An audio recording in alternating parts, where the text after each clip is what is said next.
আসসালামু আলাইকুম সুপ্রিয় শিক্ষার্থীবৃন্দ, সবাই কেমন আছো?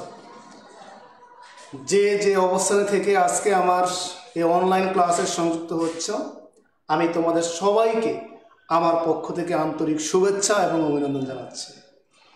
প্রিয় শিক্ষার্থীবৃন্দ, আমি আবারও তোমাদের সামনে অনলাইন ক্লাস নিয়ে উপস্থিত হওয়ার সুযোগ পেয়েছি। সেজন্য মহান সৃষ্টিকর্তার নিকট আমি শুকরিয়া জ্ঞাপন করছি এবং পাশাপাশি ধন্যবাদ জানাচ্ছি আমার কলেজের সুযোগ্য অধ্যক্ষ মহোদয় প্রফেসর মোহাম্মদ মাহবুবুল করিম স্যারের প্রতি, যার সুচিন্তিত দিক নির্দেশনার মাধ্যমে আমাদের লক্ষ্মীপুর সরকারি কলেজের অনলাইন কার্যক্রম তথা সকল কার্যক্রম খুব সুনিপুণভাবে পরিচালিত হচ্ছে। প্রিয় শিক্ষার্থীবৃন্দ, আমি যথারীতি আজকে তোমরা রুটিন দেখেই অবগত হয়েছ। আমি আজকে পদার্থবিজ্ঞান প্রথম পত্রের উপর আমার ক্লাস পরিচালনা করব এবং তোমরা নিশ্চয়ই যারা বিজ্ঞান বিভাগের শিক্ষার্থী আছো লক্ষ্মীপুর সরকারি কলেজের, সবাই তোমাদের ক্লাসটিকে উপভোগ করার জন্য তোমার প্রয়োজনীয় শিক্ষা উপকরণ নিয়ে তোমরা ক্লাসটিকে অনুসরণ করবে। আমার বিশ্বাস তোমরা সবাই পূর্বের ন্যায় আজকের ক্লাসটিকেও প্রাণবন্ত করে তুলবে এবং তোমাদের উপস্থিতির মাধ্যমে আমার ক্লাসটি খুবই প্রাণবন্ত হবে। প্রিয় শিক্ষার্থীবৃন্দ, আমরা আজ পদার্থবিজ্ঞান প্রথম পত্রের দ্বিতীয় অধ্যায় ভেক্টর অধ্যায়ের যে ক্লাস সেটা আমরা ধারাবাহিকতাভাবে পরিচালনা করে এসেছি। এর আগে দুটি ক্লাস পরিচালনা করার আমি সুযোগ পেয়েছি। আজ আমার তৃতীয় ক্লাসটি আমি তোমাদের সামনে উপস্থাপন করব এবং আমার বিশ্বাস তোমরা গত ক্লাসটি যারা করেছো তারা নিশ্চয়ই জানো যে আজকের ক্লাসে আমরা সামান্তরিকের সূত্রের যে প্রয়োগগুলো আছে এটা নিয়ে কথা বলবো এবং ভেক্টরের লম্বাংশের বিভাজন বা ভেক্টরের উপাংশের যে সূত্র সেটা নিয়ে আমরা বিস্তারিত আলোচনা করব। প্রতিদিনের মতোই তোমাদের প্রতি একটি রিকোয়েস্ট থাকবে, তোমরা যারা এই মুহূর্তে লাইভে সংযুক্ত আছো সকলেই তোমাদের উপস্থিতিটা নিশ্চিত করবে এবং উপস্থিতি নিশ্চিত করার পদ্ধতি নিশ্চয়ই তোমরা জানো, সেটি হচ্ছে তোমাদের নাম, রোল নাম্বার এবং কমেন্ট বক্সে কমেন্ট করবে। তাহলে আমরা নিশ্চিত হবো যে তুমি ক্লাসটি করেছো।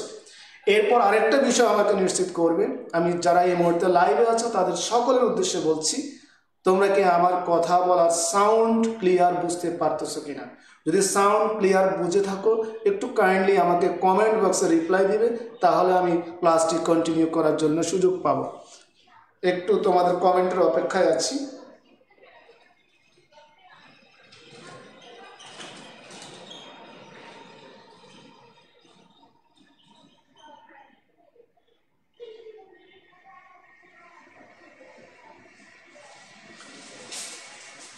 প্রিয় শিক্ষার্থীবৃন্দ, তুমি অনেকে নেট প্রবলেমের কথা জানাচ্ছ। আসলে এক্ষেত্রে তোমার আমার কিছুই করণীয় নেই। আর নেটওয়ার্কজনিত প্রবলেম যদি থাকে তাহলে সেটা আমাদের সবাইকে মেনে নিতেই হবে। একটু অধৈর্য না হয়ে আমরা ধৈর্য ধরে আমরা ক্লাসটিকে উপভোগ করব এবং প্রযুক্তিগত যে ত্রুটি বিচ্যুতির কথা এখানে আসবে সেটা আসলে আমাদের হাতের নাগালের বাইরে। আমাদের এখানে হাই স্পিড ইন্টারনেট ব্যবস্থা আছে, সেক্ষেত্রেও যদি আমরা সবসময় সমস্যায় পড়ি না, কিছু কিছু ক্ষেত্রে ওদের সমস্যা হয়ে যায় নেটওয়ার্ক আপ ডাউনের কারণে, সেক্ষেত্রে আমাদের এটাকে আমরা পজিটিভলি দেখব, সেটা হচ্ছে না। আচ্ছা, ওকে, আমি সাউন্ড রিপ্লাইয়ের কথা বলেছিলাম, তোমরা কি কথা বলার সাউন্ডটি ভালোভাবে বুঝতে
ওকে প্রিয় শিক্ষার্থীবৃন্দ, আমরা সম্ভবত আবার রিকানেক্ট হওয়ার সুযোগ পেয়েছি।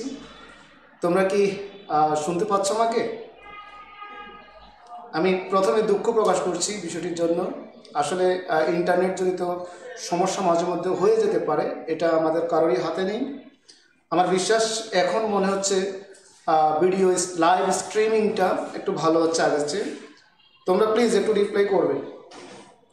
অনেকক্ষণ তোমরা ডিসকানেক্ট অবস্থায় বা হ্যাং অবস্থায় ছিলে। আমার বিশ্বাস এখন আগের চেয়ে ভালো অবস্থা হচ্ছে এবং লাইভটা ভালো হচ্ছে আগের চেয়ে। আমাদেরকে একটু কনফার্ম করো, আমি ক্লাসটি কন্টিনিউ করতে পারি। তোমরা কি আমাকে শুনতে পাচ্ছ? একটু কমেন্ট করবে প্লিজ।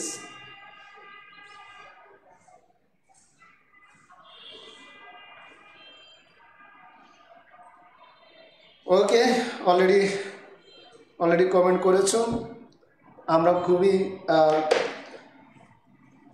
আমি খুবই কৃতজ্ঞতা জানাচ্ছি তোমাদের প্রতি এতক্ষণ ধৈর্য ধরে এই অবস্থা থাকার জন্য। আশা করছি এখন আমরা ক্লাসটি কন্টিনিউ করতে পারব। প্রিয় শিক্ষার্থীবৃন্দ, যে বিষয় নিয়ে কথা বলছি, তোমরা পিছনে দেখতে পাচ্ছ যে দুটি ভেক্টর পি ভেক্টর এবং কিউ ভেক্টর, এই দুটি ভেক্টরের যদি এইরকম অবস্থায় ক্রিয়া করে, অর্থাৎ 90 ডিগ্রির চেয়ে কম করে, 90 ডিগ্রি কোণ হতে হলে বিষয়টা এরকম হতো, 90 ডিগ্রির চেয়ে কম করে, মানে এরকম, এটা হলো 90 ডিগ্রি কোণ। 90 ডিগ্রির চেয়ে কম কোণে যদি ক্রিয়া করে, তাহলে সেক্ষেত্রে আমরা লব্ধির মান এবং লব্ধির দিককে এরকমভাবে আমরা ডিফাইন করতে পারবো, আমরা বের করতে পারবো, যেটা আমরা গত ক্লাসে আমরা কন্টিনিউ বলেছি। কেমন? তো এখন আমাদের যেটা লক্ষ্য করবে, আমরা এখন কয়েকটা বিশেষ ক্ষেত্র আমরা প্রয়োগ করব। এক নম্বর ক্ষেত্রে যদি আমরা বলি যে P vector O Q vector এর মধ্যবর্তী কোণ মনে করো, মধ্যবর্তী কোণকে আমরা এখানে আলফা দ্বারা প্রকাশ করেছি, অর্থাৎ আলফা ইকুয়াল 0 ডিগ্রি। তার মানে এই কথার অর্থ কি? ভেক্টর দুটি কোন দিকে ক্রিয়া করছে? ভেক্টর দুটি একই দিকে বা সমান্তরালে। কিভাবে? সমান্তরালে। কেমন? তাহলে ভেক্টর দ্বয় যদি একই দিকে বা পরস্পর সমান্তরালে ক্রিয়া করে, তাহলে সেক্ষেত্রে আমাদের লব্ধির মান এবং লব্ধির দিকের যে বিষয়টা, সেটা আমাদের কি হবে, আমরা সেটা একটু দেখতে চাচ্ছি। কেমন? এখন লক্ষ্য করো, তাহলে লব্ধির মান যদি বলি, লব্ধির মান হচ্ছে r equal √p square plus q square plus 2pq cos আলফার মান যেহেতু 0 ডিগ্রি, cos 0 ডিগ্রি। সেই হিসাবে আমরা এখান থেকে বের করতে পারি p প্লাস কিউ, যেটা আমি গত ক্লাসে আলোচনা করেছি। আজকে জাস্ট একটু সিম্পলি তোমাদের সামনে সেটা একটু উপস্থাপন করে যাচ্ছি। এবং আমরা বলেছি যে এই মানটা হচ্ছে লব্ধির ম্যাক্সিমাম ভ্যালু। কি? Maximum value. কার মান? Maximum value of resultant vector, অর্থাৎ লব্ধি ভেক্টরের সর্বোচ্চ মান, এবং সেটা হচ্ছে R maximum equal P plus Q, অর্থাৎ দুটি ভেক্টরের যোগফল। দুটি ভেক্টরের কি? যোগফল। তাহলে সেক্ষেত্রে এই দুটি ভেক্টরের যোগফল হচ্ছে বিষয়টা আমরা বললাম, এটা হলো পি প্লাস কত? কি? কেমন? আর যদি আমরা বলি যে ভেক্টর দ্বয় পরস্পর বিপরীত দিকে ক্রিয়া করে, তাহলে এখনকার যে প্রেক্ষাপট এটা হচ্ছে এরকম, দুটি ভেক্টর একই দিকে ক্রিয়া করেছে, alpha 9 alpha 0 degree alpha 0 degree. এখন যদি বলি না দুটি ভেক্টর পরস্পর এইভাবে ক্রিয়া করেছে, লম্বভাবে ক্রিয়া করেছে, তাহলে আলফা কত ডিগ্রি হবে? 90 ডিগ্রি। আলফা যদি 90 ডিগ্রি হয় তাহলে আমাদের লব্ধির যে 2 নম্বর কেসে বলি যে আলফা ইকুয়াল কত ডিগ্রি? 90 ডিগ্রি। আলফা যদি 90 ডিগ্রি কন্ডিশনে হয় তাহলে সেক্ষেত্রে আমাদের লব্ধির যে মান হবে সেটা হচ্ছে আর ইকুয়াল, এই ফর্মুলাতে আলফার মান 90 ডিগ্রি যদি বসাও তাহলে পাবা √p² প্লাস q²। কারণ cos 90 মান হচ্ছে 0, তার মানে এই পুরো রাশির মান কত হয়ে যাবে? 0 হয়ে যাবে। ঠিক আছে, এগুলো আমরা গত ক্লাসে আলোচনা করেছি। এবং আরেকটা ফ্যাক্টর হচ্ছে যে যদি আলফা ইকুয়াল তোমার 120 ডিগ্রি, সরি 180 ডিগ্রি, মনে করো প্রথমটা ছিল আলফা 0 ডিগ্রি, তারপরটা হচ্ছে আলফা কত ডিগ্রি? 90 ডিগ্রি। এরপরটা মনে করো তোমার আলফা হচ্ছে পুরো এই কোণটা, অর্থাৎ দুটো ভেক্টর পরস্পর বিপরীত দিকে হয়ে গেছে, সেক্ষেত্রে তোমার আলফা হলো কত ডিগ্রি? 180 ডিগ্রি। এই 180 ডিগ্রি ক্ষেত্রে আমার যে মান পাবো আমরা লব্ধির মান সেটা হলো p মাইনাস q, অর্থাৎ এই জায়গায় যদি cos 180 ডিগ্রি আমরা ব্যবহার করি তাহলে cos 180 ডিগ্রি মান আমরা সকলেই জানি এটা মান কত? -1। তাহলে সেই 1 অনুযায়ী আমার p² plus q² minus 2pq cos alpha, অর্থাৎ p মাইনাস q, এবং এটি হবে লব্ধির একবারে মিনিমাম ভ্যালু। আর মিনিমাম এটা হবে কত? p minus q। তবে এখানে মাইনাস আমি বলবো না, আমি বলবো যে p ডিফারেন্স, অর্থাৎ যেটা ছোট হবে সেটা আগে আসবে, যেটা বড় হবে সেটা পরে যাবে। এই বিষয়গুলো আমরা গত ক্লাসে আমরা আলোচনা করেছি। আজকে জাস্ট একটু মনে করিয়ে দেওয়ার জন্য এই কথাগুলো বলেছি। আজকে আমার মূল আলোচ্য বিষয়টা হচ্ছে তোমার ভেক্টরের উপাংশ, অর্থাৎ উপাংশ ভেক্টরটা আমরা নির্ণয় করব, অর্থাৎ উপাংশ ভেক্টরটা কীভাবে পাওয়া যায় এবং সেটা কীভাবে কাজ করে সেই বিষয় নিয়ে আমরা কথা বলব। আর উপাংশ জিনিসটা কী? আসলে উপাংশ জিনিসটা হচ্ছে মূলত একটা মূল ভেক্টরের কতটুকু প্রভাব আরেকটা কতটুকু প্রভাব কোন তলে ক্রিয়া করতেছে, এই জিনিস হলো উপাংশ ভেক্টর। এখন আমরা যদি বলি যে একটা ভেক্টর মনে করি এরকম তির্যকভাবে আছে, এটা যদি ভূমি হয়ে থাকে, ভূমির সাথে মনে করি তির্যকভাবে আছে, তাহলে এই তির্যকভাবে থাকলে তার কতটুকু অংশ ভূমির উপরে ক্রিয়া করতেছে, কতটুকু অংশ উলম্ব তলে ক্রিয়া করতেছে, এই জিনিসগুলো আমরা যদি বের করতে পারি কতটুকু ক্রিয়া করতেছে সেটা হলো মূল ভেক্টরের উপাংশ। আমরা এই জিনিসটা সর্বপ্রথম একটা বেসিক কনসেপ্টে করব, তারপরে আমরা এটাকে লম্ব উপাংশের জন্য করব। আচ্ছা, এখানে আরেকটু কথা আছে, উপাংশ ভেক্টরটা কি বা ভেক্টরের বিভাজনটা কি? আসলে একটা ভেক্টর রাশিকে অসংখ্য উপাংশে বিভাজন করা যাবে, ক্ষুদ্র ক্ষুদ্র অংশে বা বিভিন্ন তলে আমরা এটাকে বিভাজন করতে পারবো। প্রত্যেক তলে কিন্তু তার একটা প্রভাব বিদ্যমান থাকবে। এখন এই প্রভাবটুকুকে বলা হচ্ছে এই একটা ভেক্টরকে বিভিন্ন উপাংশে বিভক্ত করা যে প্রক্রিয়া, এই প্রক্রিয়াটাকে বলা হচ্ছে ভেক্টর রাশির বিভাজন। আর এই বিভাজিত যে ভেক্টরগুলো আমরা পাবো, উপাংশের যে ভেক্টরটা পাবো, এই জিনিসগুলো হচ্ছে উপাংশ ভেক্টর। তাহলে ভেক্টরের উপাংশের সাথে কিন্তু ভেক্টরের বিভাজন জড়িত। তা আমরা একটা কমন চিত্রের মাধ্যমে এই বিষয়টা দেখার চেষ্টা করি, একটু সকলে লক্ষ্য করবে। এই আলোচনাগুলো মুছে ফেলছি।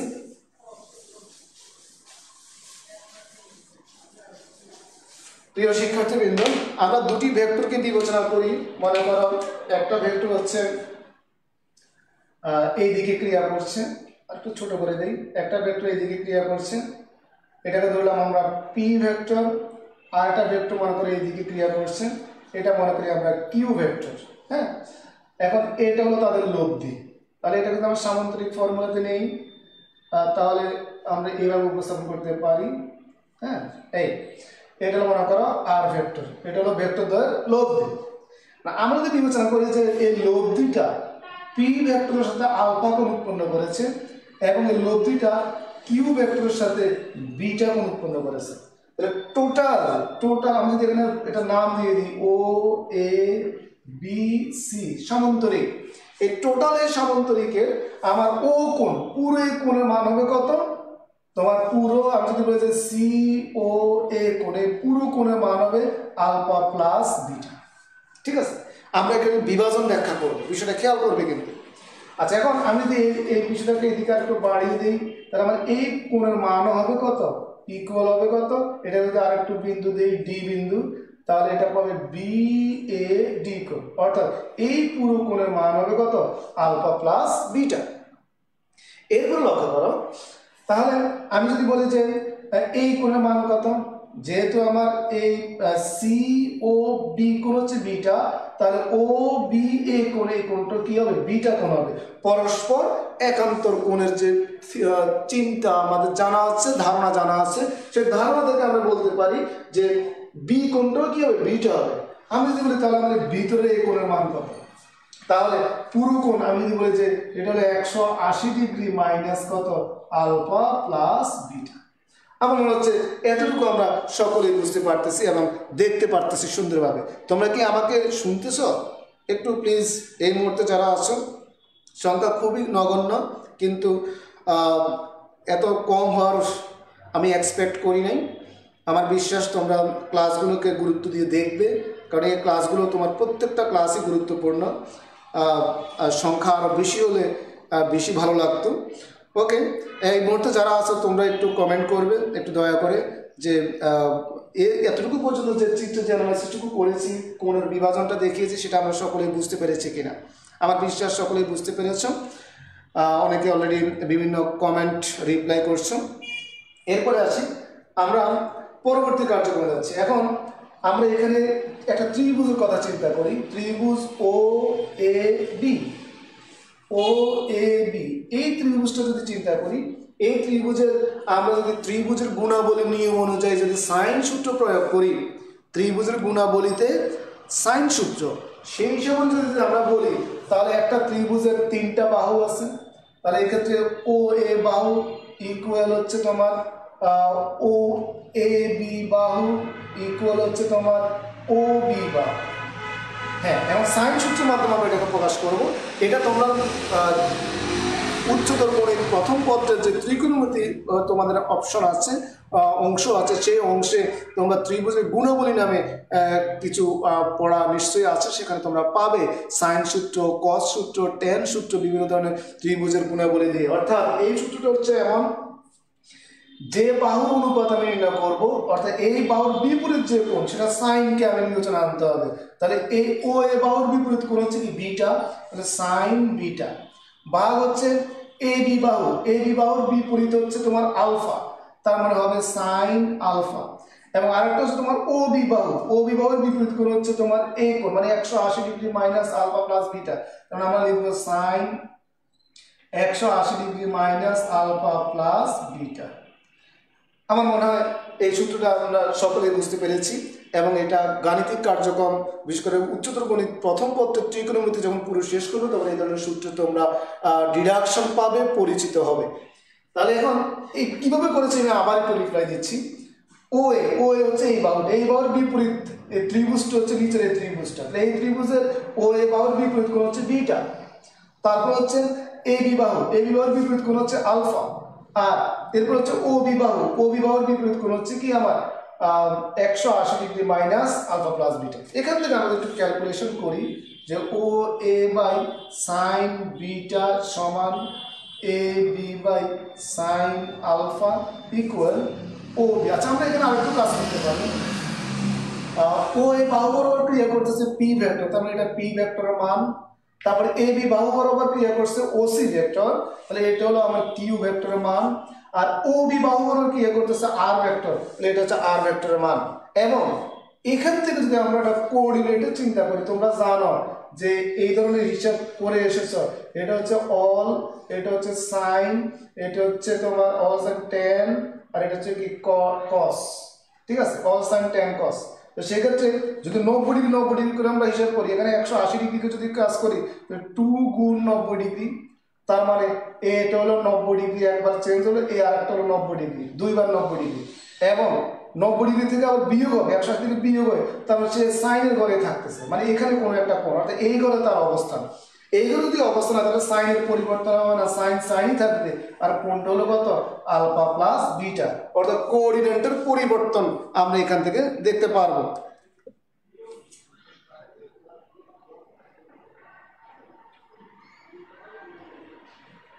প্রিয় শিক্ষার্থীবৃন্দ, তোমরা নিশ্চয়ই বিষয়গুলো বুঝতে পারতেছ। ওকে, আচ্ছা, এরপরে হলো আমরা লক্ষ্য করো, এখন এখান থেকে আমরা তোমার এই যেহেতু তিনটে রাশি পরস্পর সমান, আমি একবার এই রাশির সাথে এই রাশির সমান বিবেচনা করতে পারবো, আবার আমি এই রাশির সাথে এই রাশির সমান বিবেচনা করতে পারবো। অর্থাৎ আমরা বলতে পারি যে এক্ষেত্রে পি বাই সাইন বিটা সমান R by sine alpha plus beta. এক্ষেত্রে যদি আমি পি এর হিসাব করি যে পি এর অংশ কতটুকু, পি, তাহলে পি ইকুয়াল হচ্ছে তোমার R sine beta by sine alpha plus beta. তাহলে এটা রাশিমালা পাইলাম। আবার আমরা বলতে পারি যে এক্ষেত্রে তোমার এবার যদি দ্বিতীয়টা আর তৃতীয়টা হিসাব করি তাহলে পাবো কিউ বাই সাইন আলফা সমান R by sine alpha plus beta. এবং এখান থেকে যদি আমরা বের করি কিউ ইকুয়াল কত, R sine alpha by sine alpha plus beta. প্রিয় শিক্ষার্থীবৃন্দ, আমরা অলরেডি দুইটা গুরুত্বপূর্ণ সমীকরণ পেয়ে গেছি। একটা হচ্ছে তোমার পি, পি মানে পি এর দিকটা মানে হচ্ছে অনুভূমিক দিকে। কোন দিকে? এখন এই আর যে ভেক্টরটা আছে, লব্ধি ভেক্টরটা, এই লব্ধি ভেক্টর কতটুকু মান অনুভূমিক দিকে ক্রিয়া করতেছে আর লব্ধি ভেক্টর কতটুকু মান উলম্ব দিকে ক্রিয়া করতেছে, দ্যাট মিন্স কিউর দিকে ক্রিয়া করতেছে, সেটা কিন্তু আমরা এই দুইটা সূত্র থেকে পেয়ে যাবো।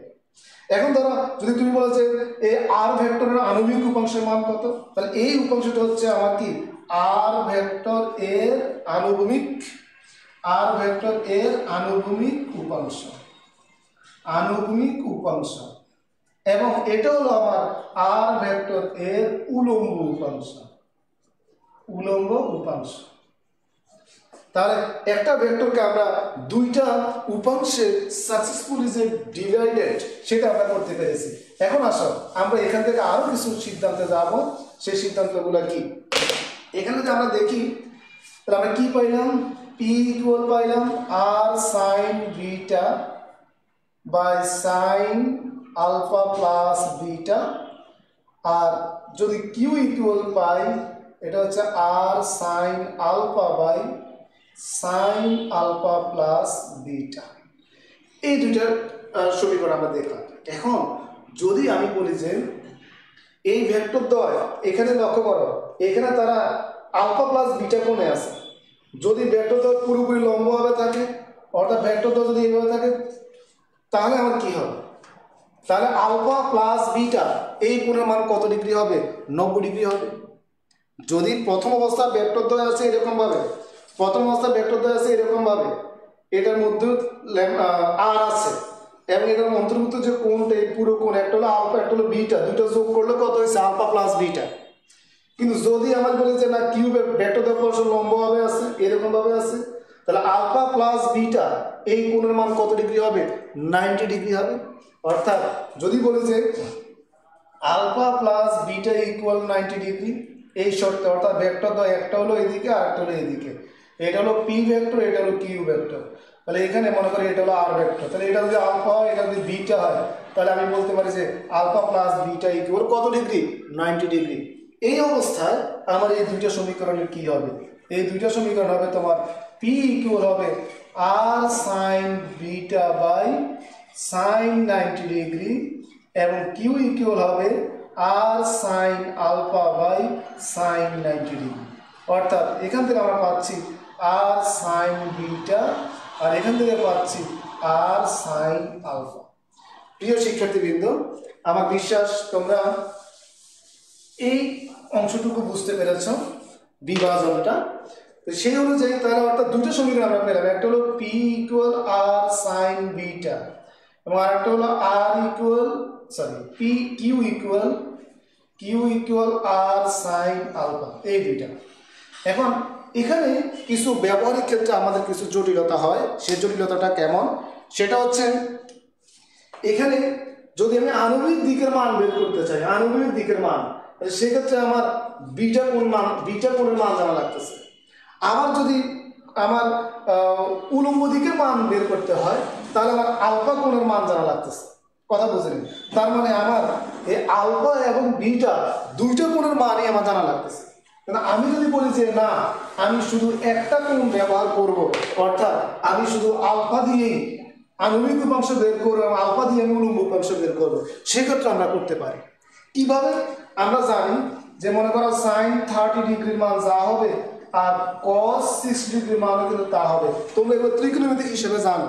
এখন আমি যদি বলি যে এটা হচ্ছে আলফা আর এটা হচ্ছে কি বিটা, তাহলে আমি যদি বলি যে সাইন আলফা ইকুয়াল কি হবে কস বিটা, কি বলা যায়? যদি কোনটা যদি আমি এরকম ভাবে বিবেচনা করি, তাহলে সেক্ষেত্রে আমার এখানে কি হচ্ছে, আমি যদি এখানে আলফা কোণের মাধ্যমে প্রকাশ করতে চাই, সেক্ষেত্রে আমার আর ইকুয়াল কত হবে, সাইনের জায়গায় আমার কি বিবেচনা করতে হবে, সাইনের জায়গায় কস আলফা, আর এটা মনে করো আর ইকুয়াল কত হবে সাইন আলফা।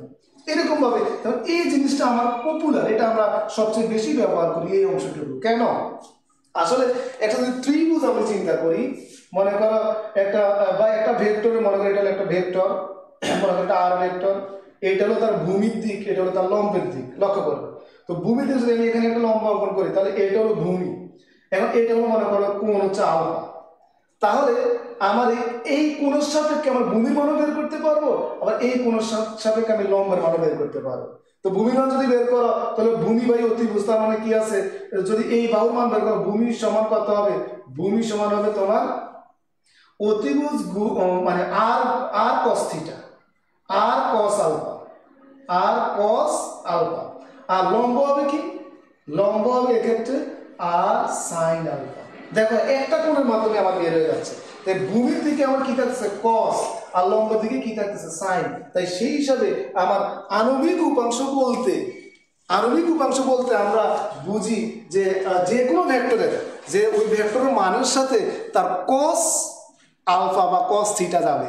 আর উলম্ব উপাংশ মানে আমরা বিবেচনা করি যে ওই ভেক্টরের মানের সাথে তার কি যাবে, সাইন যাবে, কারণ সাইন অনুপাতে লম্ব আছে, কস অনুপাতে কি আছে, ভূমি আছে। তাই আমরা বেসিক্যালি এটা বিবেচনা করি। কিন্তু কেউ যদি বলে না আমার এরকম না, আমার পি হচ্ছে তোমার আর সাইন বিটা, আর কিউ হবে কত আর কস বিটা, এটাও কিন্তু আমার সঠিক, এটাও সঠিক, এটাও সঠিক, এটাও সঠিক। আমি একই কোণের মাধ্যমে আমি দুটাকে প্রকাশ করতে চাচ্ছি। তাহলে আলফা কোণের মাধ্যমে চিত্র অনুযায়ী। আর নর্মালি আমরা আরেকটা বিষয় বিবেচনা করি, সেটি হচ্ছে কোণ সাধারণত ভূমির সাথে উৎপন্ন হয়, ভূমির সাথে কোণটা উৎপন্ন আমরা বিবেচনা করি। এই ক্ষেত্রে লক্ষ্য করো ভূমির দিকে কে আছে, পি, তাই পি এর সাথে কোণটা কি আলফা। তাই আমরা যদি আলফার মাধ্যমে প্রকাশ করি, তাহলে আমাদের হিসাব নিকাশটা কি হবে, সহজ হবে। প্রিয় শিক্ষার্থীবৃন্দ, আমরা এই পর্যন্ত যে বিভাজনের কথা বলেছি, এই বিভাজনটা আমাদের মনে রাখতে হবে। অর্থাৎ একটা ভেক্টর রাশিকে আমরা প্রধান দুটি উপাংশে বিভক্ত করতে পারি, ন্যূনতম দুটি উপাংশে বিভক্ত করতে পারি, বেসিক্যালি অনেকগুলো উপাংশে বিভক্ত করা যায়। তবে একটি উপাংশ হচ্ছে আণবিক দিকে, আরেকটি হচ্ছে কি উলম্ব দিকে। যদি আমরা লম্বভাবে চিন্তা করি, ভেক্টর দ্বারা যদি লম্বভাবে ক্রিয়া করে থাকে, আর যদি কোনো লম্বভাবে ক্রিয়া না করে এরকমভাবে ক্রিয়া করে, তাহলে আমরা এই দুটি সূত্র আবার ব্যবহার করে তার আণবিক দিকের মান কত এবং উলম্ব দিকের মান কত এটা আমরা হিসাব করতে পারবো।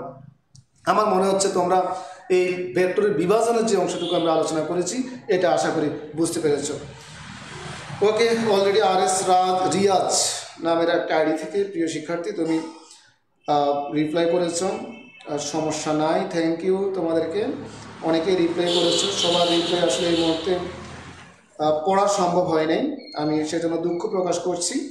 এবং তোমরা হ্যাঁ, সুমাইয়া হাসান ইমু আণবিক উপাংশের ক্ষেত্রে কস এবং উলম্ব উপাংশের ক্ষেত্রে সাইন দিয়ে হবে। ওকে, আমি সেই ব্যাখ্যা দিয়েছি, কস দিয়ে হবে কেন এবং সাইন দিয়ে কেন হবে।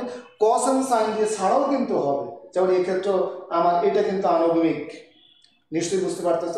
আর সাইন, তাহলে আণবিকে সাইন দিয়েও হতে পারে, উলম্বতে কস দিয়েও হতে পারে, শুধুমাত্র কোনটা চেঞ্জ হয়ে যাবে। কেমন? তো সবসময় যে সাইন কস হতেই হবে বাধ্যবাধকতা নাই, তবে আমরা বেসিক্যালি আণবিকে কস দ্বারা চিন্তা করি, উলম্বতে কি সাইন দ্বারা চিন্তা করি।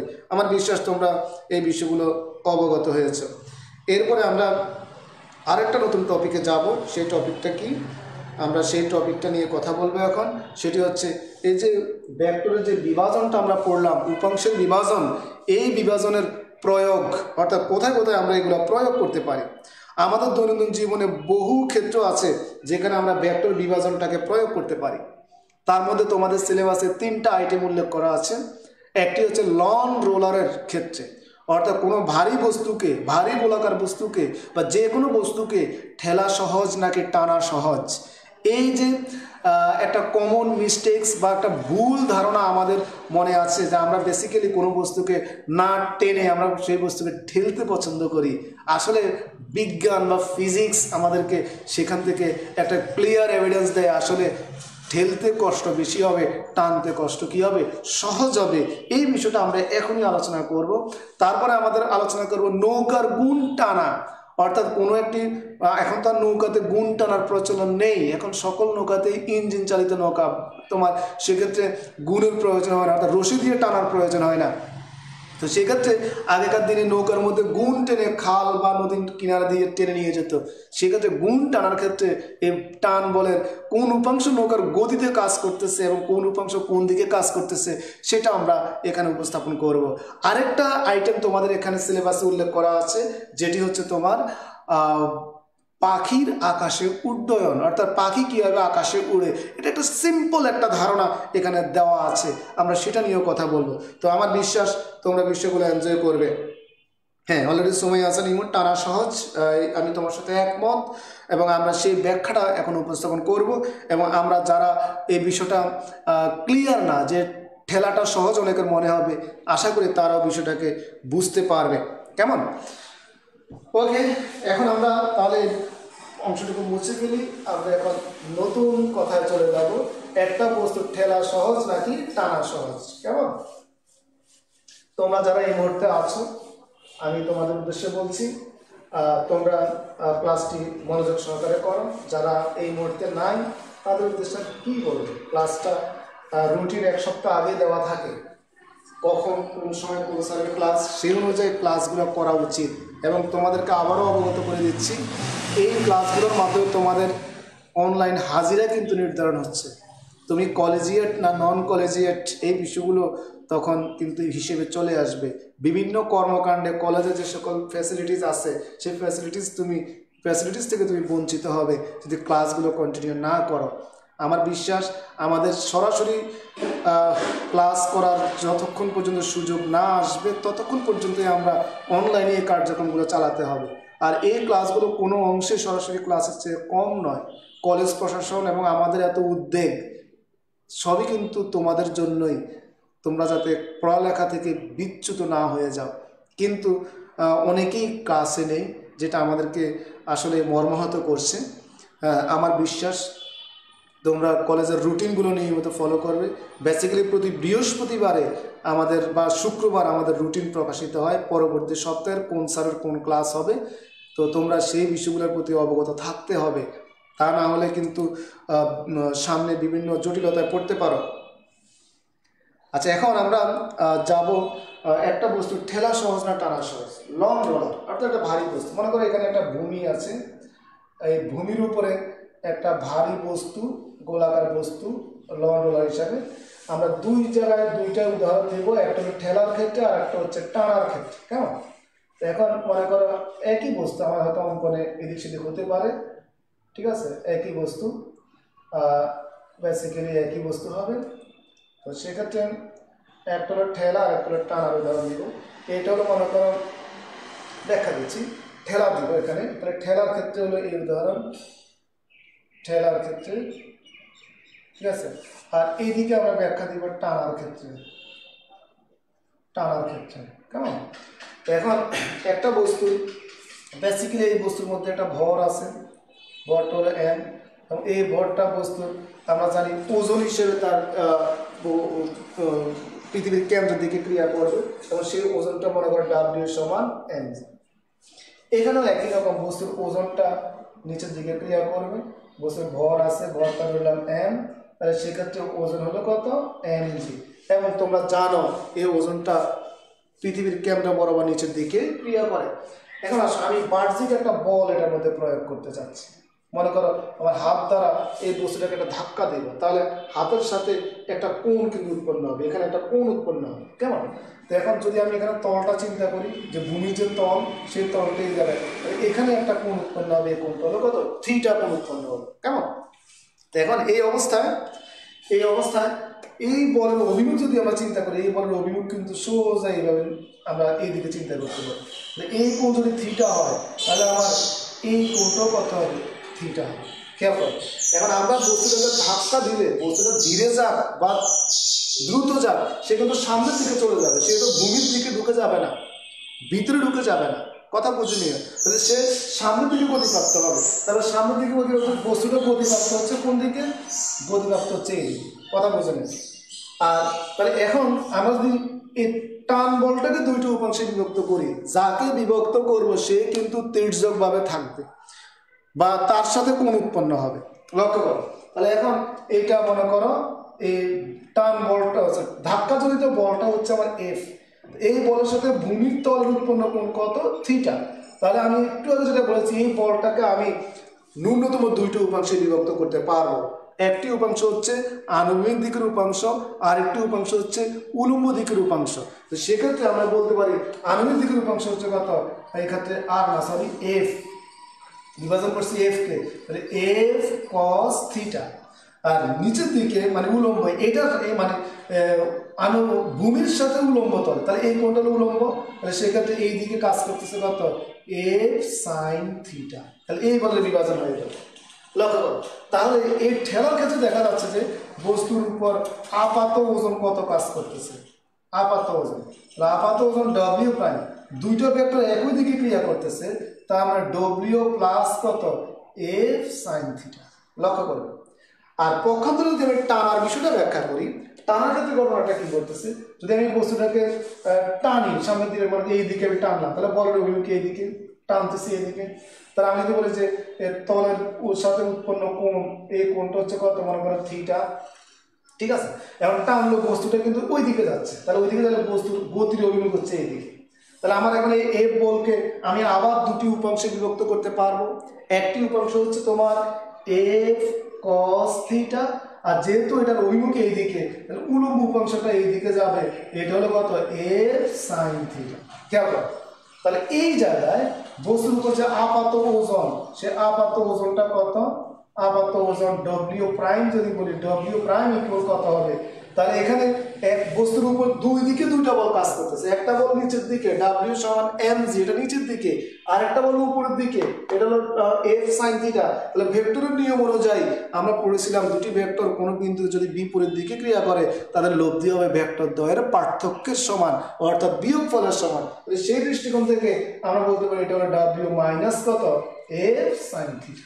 খেয়াল করো, মূলত এই যে ঠেলা আর টানার মধ্যে যে মেইন ডিফারেন্স, কোন জায়গায় কষ্ট বেশি কোন জায়গায় কষ্ট কম, সেটা কিন্তু আমার এখান থেকে হয়ে যাচ্ছে। কিভাবে? ঠেলার ক্ষেত্রে যে ঘটনাটা সেটা হচ্ছে যে বস্তুর ওজনের সাথে ঠেলাজনিত যে বলটা বা বাহ্যিক প্রযুক্ত যে বল, সেই বলের উলম্ব মান, উপাংশের মান অর্থাৎ এফ সাইন থিটা যুক্ত হয়ে আপাত ওজনটা বেড়ে যায়। আর আপাত ওজন বাড়লে অসুবিধা কি? আপাত ওজন বাড়লে বস্তুটাকে বেশি ভারী মনে হবে, বস্তুর সাথে ঘর্ষণজনিত বলটা কি হবে? তলের সাথে বস্তুটা যে তলের উপরে আছে সেই তলের সাথে ঘর্ষণজনিত বলটা কি হবে? বেশি হয়ে যাবে, আর বেশি ভারী মনে হবে বা ঘর্ষণজনিত বলে মানে বেশি বল ক্রিয়া হবে, অর্থাৎ বস্তুটা এফ কস থিটা হচ্ছে W plus F sine theta মানটা কি হয়ে যাবে? বড় হয়ে যাবে, তখন বস্তুটার গতিটা কমে যাবে। পক্ষান্তরে টানার ক্ষেত্রে ঘটনা কি হচ্ছে? যে বস্তুর আপাত ওজন, বস্তুর ওজন থেকে বস্তুর ওজনটা আরো কমে যাচ্ছে, অর্থাৎ এফ সাইন থিটা পরিমাণ কমে যাচ্ছে। কমে যাবে, তার আপাত ওজনটা হ্রাস পাবে। হ্রাস পাইলে বস্তুটা একটু হালকা মনে হবে, তখন বস্তুটাকে ঠেলা দিলে সে মনে হবে দ্রুত সামনের দিকে চলে যাচ্ছে, অর্থাৎ এফ কস থিটা বলের মানটা তখন কি হয়ে যাবে? বেশি হয়ে যাবে। প্রিয় শিক্ষার্থীবৃন্দ, আমার মনে হচ্ছে তোমরা মূল কারণটা বুঝতে পেরেছো, কেন কোনো বস্তুকে ঠেলা সহজ কঠিন, কেন কোনো বস্তুকে টানা সহজ। আমার মনে হচ্ছে এটা তোমরা সহজে এখন বুঝতে পারবে। এই জায়গা থেকে বিভিন্ন ধরনের অবজেক্টিভ প্রশ্ন আসবে। এখন ধরো আমি যদি বলি যে কোনো বস্তুকে ঠেলা বা টানার ক্ষেত্রে প্রযুক্ত বলের কোন অংশের কারণে বস্তুটা গতিপ্রাপ্ত হয়? যারা এই মুহূর্তে লাইভে আছে তোমাদের কাছ থেকে অ্যান্সার আশা করছি। প্রযুক্ত বলের কোন অংশটা? আমি আবার প্রশ্নটা করছি, কোনো বস্তুকে ঠেলা বা টানার ক্ষেত্রে প্রযুক্ত বল হচ্ছে আমার এফ, এখানেও এফ, এখানেও এফ, একই বল প্রয়োগ করলাম। তাহলে প্রযুক্ত বলের কোন মানে প্রযুক্তি বলের কোন অংশের জন্য বস্তুটা গতিপ্রাপ্ত হচ্ছে। এখানে তোমার চিত্র থেকেও তুমি অ্যান্সারটা বলতে পারো। যারা এই মুহূর্তে আসো আমি তোমাদের কাছ থেকে অ্যান্সার আশা করছি, তোমরা একটু দয়া করে রিপ্লাই দিবে প্রযুক্তি বলের কোন অংশের জন্য বস্তুটা সামনের দিকে গতিপ্রাপ্ত হয়।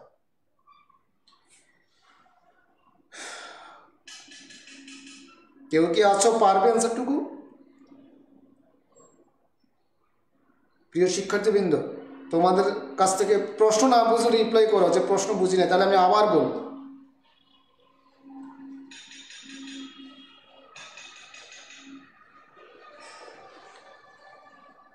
প্রযুক্ত বলের কোন অংশের জন্য বস্তুটা সামনের দিকে গতিপ্রাপ্ত হচ্ছে?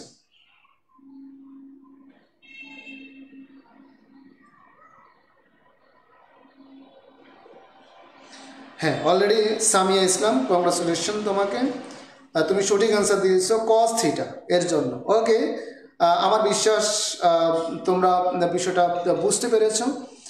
প্রযুক্ত বলের কস থিটা অংশের জন্য এইদিকে লক্ষ্য করো, এইখানে এফ বল প্রয়োগ করার পরেও কিন্তু এফ কস থিটার কারণে সে সামনের দিকে যাচ্ছে।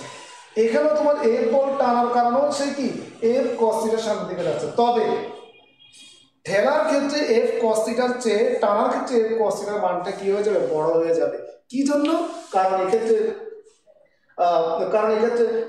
আপাত যদি বলে যে কোন ক্ষেত্রে বস্তুর আপাত ওজনটা, হ্যাঁ সুমাইয়া হাসান ইমু আণবিক উপাংশের জন্য থ্যাংক ইউ। এখানে প্রযুক্ত বলের আণবিক উপাংশ, এবার সেটা ঠেলার ক্ষেত্রেও টানার ক্ষেত্রেও আণবিক উপাংশের জন্য বস্তুটা সামনের দিকে গতিপ্রাপ্ত হচ্ছে। আর উলম্ব উপাংশটা কোন কাজে ব্যবহৃত হচ্ছে? ঠেলার ক্ষেত্রে উলম্ব উপাংশটা তোমার আপাত ওজন বৃদ্ধি করে দেয়, আর টানার ক্ষেত্রে উলম্ব উপাংশটা আপাত ওজন কি কমায়া দেয়, অর্থাৎ এটা বিপরীতে কাজ করে। তাই ডাব্লিউ থেকে মোট ওজন থেকে এফ সাইন থিটা বাদ হয়ে যায়, আর এখানে মোট ওজনের সাথে এফ সাইন থিটা যোগ হয়। তাই ঠেলার ক্ষেত্রে বস্তুটাকে ভারী মনে হবে, আর টানার ক্ষেত্রে বস্তুটাকে কি হালকা মনে হবে। এই জন্য কোনো বস্তুকে ঠেলার চেয়ে কি টানা সহজ। আমার মনে হয় তোমরা সবাই বুঝতে পেরেছো। হ্যাঁ, অলরেডি অনেকেই সঠিক অ্যান্সার দিয়েছো। তোমাদের সবাইকে আমার পক্ষ থেকে আন্তরিক শুভেচ্ছা জানাচ্ছি তোমরা ক্লাসটিকে মনোযোগ সহকারে শোনার জন্য। এখন আসলে আমাদের যে সময় আছে আমরা আরেকটা টপিক আলোচনা করি, সেটি হচ্ছে নৌকার গুণ টানা। টানা সেখানেও টানা, টানা যত প্রকারের টানা আছে এই ফিজিক্সে বলো বা তোমার বাস্তব জীবনে বলো, যত প্রকারের টানা আছে, শুধু লন রোলার নয়, যত প্রকারের টানা আছে সব প্রকারের টানার জন্য এই কথাগুলো প্রযোজ্য হবে। টানার ক্ষেত্রে কি বস্তুর ওজনের উলম্ব উপাংশটা এফ সাইন থিটা আর আণবিক উপাংশটা কি এফ কস থিটা, আর বস্তু এফ কস থিটার জন্য সামনের দিকে যাচ্ছে এবং টানা সহজ হবে। আমরা এখন নৌকার গতির জন্য এই বিষয়টা একটু ব্যাখ্যা করব, তোমরা সকলেই বিষয়টি খেয়াল করবে।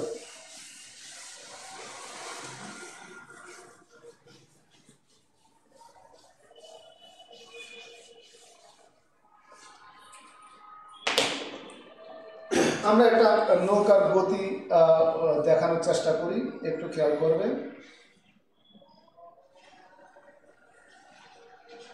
তোমরা আমার চেয়ে ভালো চিত্র অঙ্কন করতে পারবে নিশ্চিতভাবে আমি জানি, তারপর আমি একটু চেষ্টা করি, তাই না? ওকে, আমরা এই দিক দিয়ে একটু বিষয়গুলোকে দেখাতে পারি। ওকে, বেড়া হয়ে গেল, কেমন চাও না। আচ্ছা, এখন মনে করো এই নৌকাটাকে আমরা দুই পাড়ে, এটা মনে করো একটা খালের মধ্যে সে যাচ্ছে, এটা পানি, ঠিক আছে। এখন এটার মধ্যে আমি এখানে একটা রশি লাগাই বস্তুটাকে নৌকাটাকে এদিকে টান দিই, এফ বল প্রয়োগ করো, লক্ষ্য করো। এখন টানলে ঘটনা কি ঘটবে? টানলে তোমার বস্তুটা নৌকাটা তাহলে এখানে যে আণবিক তল, এই আণবিক তলের সাথে একটা কোণ উৎপন্ন হবে, কোন কোণ? থিটা কোণ, কেমন?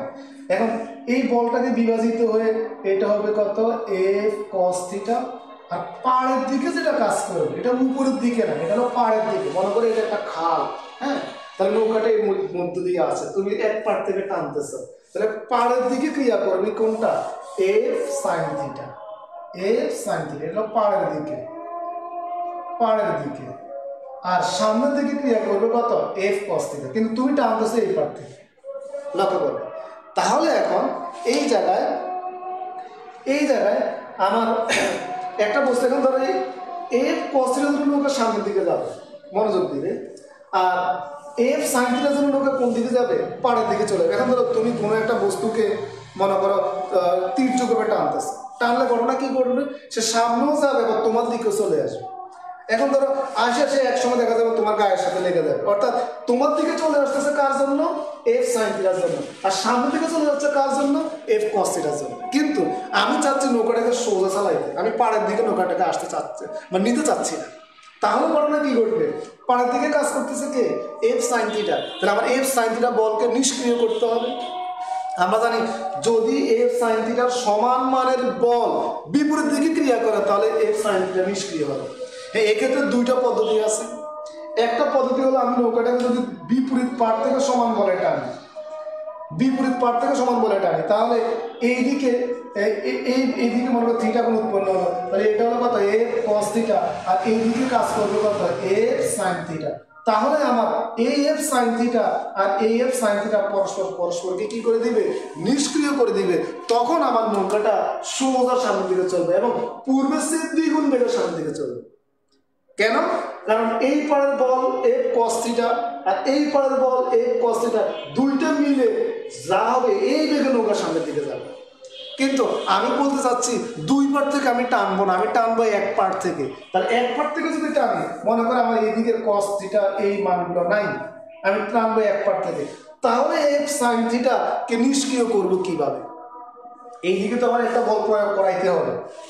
এইদিকে একটা বল প্রয়োগ করানোর জন্য যে ভূমিকাটা আমাকে নিতে হবে, সেক্ষেত্রে তোমরা তো দেখবে নৌকার বিপরীত যে পাড় থেকে টানতেছে তার বিপরীত পাড়ে বসে আরেকজন লোক একটা বৈঠা নিয়ে বসে এখানে বসে থাকে এবং এখানে বিভিন্ন ধরনের জারি সারি বাটিয়ালি গান গায়। বিভিন্ন হয়তো সিনেমা নাটকে কিংবা প্রাকৃতিক দৃশ্যাবলিতে হয়তো তোমরা দেখে থাকবে। তাহলে সেক্ষেত্রে হচ্ছে কি, এই বইটার ভূমিকাটা কি এখানে? আসলে বইটার ভূমিকা হচ্ছে এখানে এফ সাইন থিটাকে নিষ্ক্রিয় করা। যদি তোমার এক পার্ট থেকে গুণ টানো তখন বইটা ব্যবহার করতে হবে এবং এই বইটা দিয়ে এফ সাইন থিটা যে পাড়ের দিকে ক্রিয়া করবে এই বইটাকে তার বিপরীত পাড়ের দিকে ক্রিয়া করতে হবে। এইদিকে আমার কত?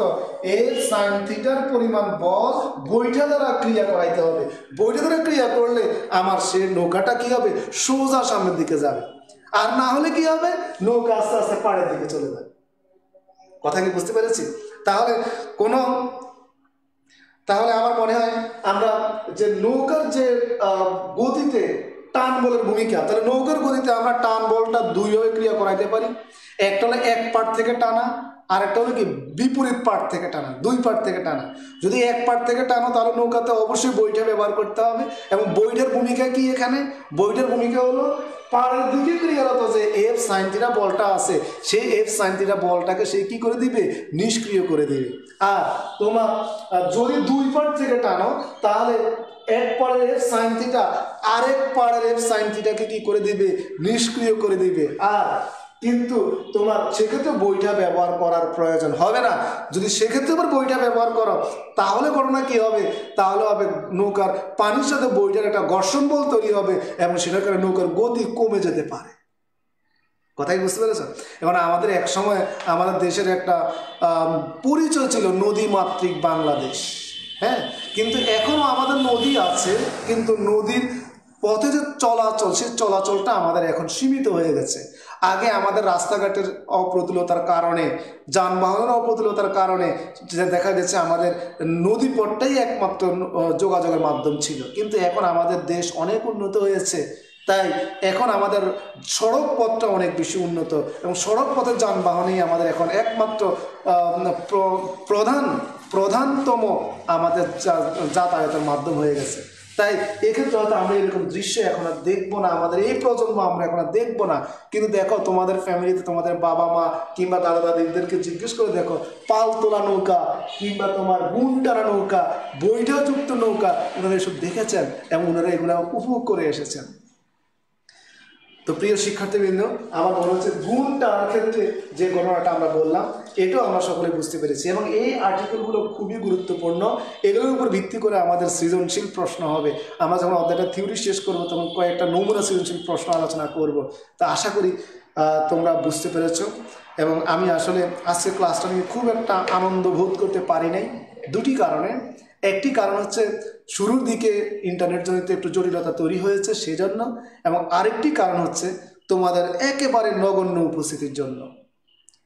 তো আমার মনে হচ্ছে তোমরা যদি উপস্থিতির সংখ্যা আরও বাড়াও, সবাই যদি একযোগে ক্লাসগুলো করো, তাহলে আমাদের ক্লাসগুলা করতেও আসলে শিক্ষার্থীবিহীন এই অভিনয়যুক্ত ক্লাস করা আমাদের জন্য একটা চ্যালেঞ্জ স্বরূপ।